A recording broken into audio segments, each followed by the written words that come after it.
mbokki Sénégal yéen ñi bëgg xéewal yi bàyyi ko Makkatal Mukarram yéeg si leen ak jàmm fii ci M2D Le Geun Service waaw dalay jox li gën saa yoo ko soxla Le Geun Service gën ci lépp lu jëkk rafet baax mooy ki la koy servir ci anam ba gën ma ne jëratul ngeen di dem ba Makkatal Mukarram wala di yóbbante wala di xaar ko aji makka yii ngeen soxla te bàyyi ko Makkatal Mukarram daw leen seeti M2D Le Geun Service yéen ñi bëgg jokk moom ci Makkatal Mukarram téléphone am mooy plus 966 56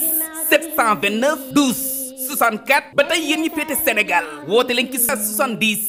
572 48 43 M2D Le Geun Service am na ay xeetu cuuraay yu neex cuuraay yi gën a baax gën a riis xeetu cuuraay yi kilifa yi gën a taamu M2D am na cuuraay jidda